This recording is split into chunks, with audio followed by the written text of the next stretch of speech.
What if one small mistake in a website could expose private data, allow unauthorized access, or completely compromise an application? That's exactly why the OWASP Top 10 matters.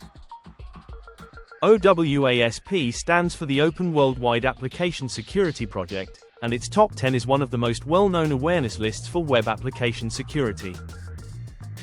In this video, we'll break down the 10 major categories in beginner-friendly language, with simple examples, and most importantly, how developers can defend against them.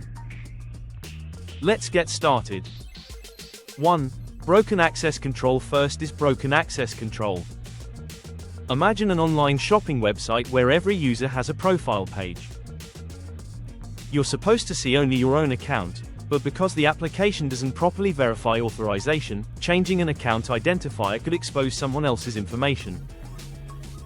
The key lesson is simple: never trust the user's request.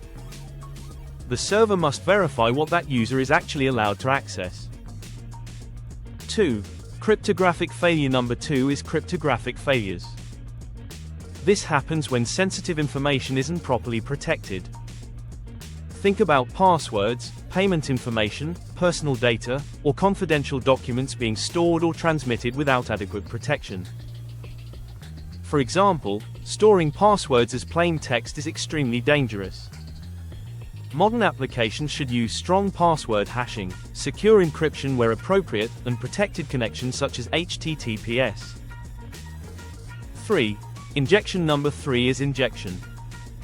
Injection vulnerabilities happen when untrusted input is interpreted as part of a command or query. A classic example is an application building a database query directly from user input instead of safely handling that input. The defense: use parameterized queries, prepared statements, safe APIs, and proper input validation. 4. Insecure design. Number 4 is insecure design. This is different from simply having a coding bug. The problem can exist in the application's design itself. For example, imagine a banking application that allows unlimited password reset attempts without considering abuse scenarios.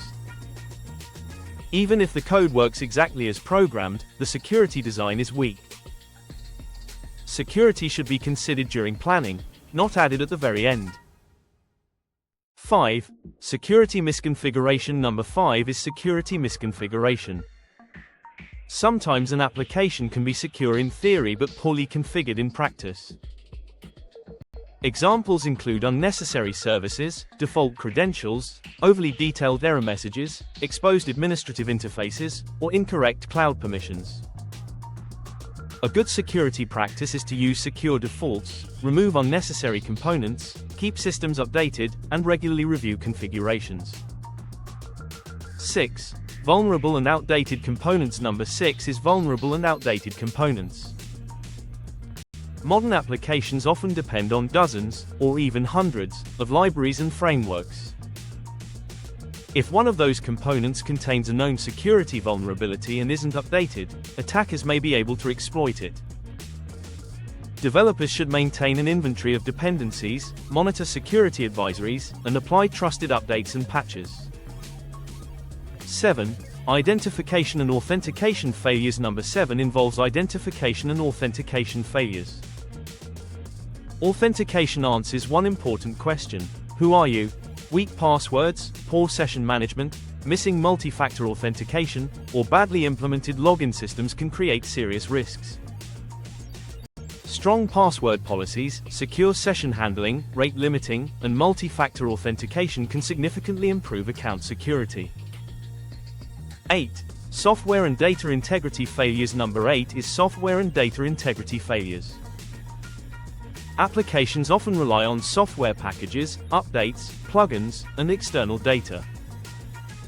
If these components aren't properly verified, attackers may attempt to introduce malicious or modified content. Using trusted sources, verifying software integrity, protecting build pipelines, and securing update mechanisms are important defenses. 9. Security logging and monitoring failures. Number 9 is security logging and monitoring failures. Imagine someone repeatedly attempts to access an account, but the system doesn't record the activity or alert anyone. The attack could continue without being noticed. Effective logging and monitoring help organizations detect suspicious behavior, investigate incidents, and respond quickly. The goal isn't just to prevent attacks, but also to recognize them when they happen. 10. Server-side request forgery. And number 10 is server-side request forgery, commonly called SSRF. This can happen when a server is tricked into making requests to locations that the application wasn't intended to access. For example, a vulnerable application might accept a user-controlled URL and retrieve content from it without properly restricting where the server can connect. Defenses include strict URL validation, allo lists, network segmentation, and limiting unnecessary outbound connections. So, that's the OWASP Top 10 explained for beginners. The biggest lesson is that web security isn't about one magical tool or one perfect defense. It's about secure design, careful coding, strong authentication, proper configuration, dependency management, monitoring, and continuous testing. If you're learning ethical hacking or web security, understanding these risks is an excellent place to start. Remember, only test systems you own or have explicit permission to assess. If you found this video useful, like the video, subscribe, and turn on notifications for more cybersecurity content in 2026. ***, stay secure, stay ethical, and keep learning. Revolving light closed lock.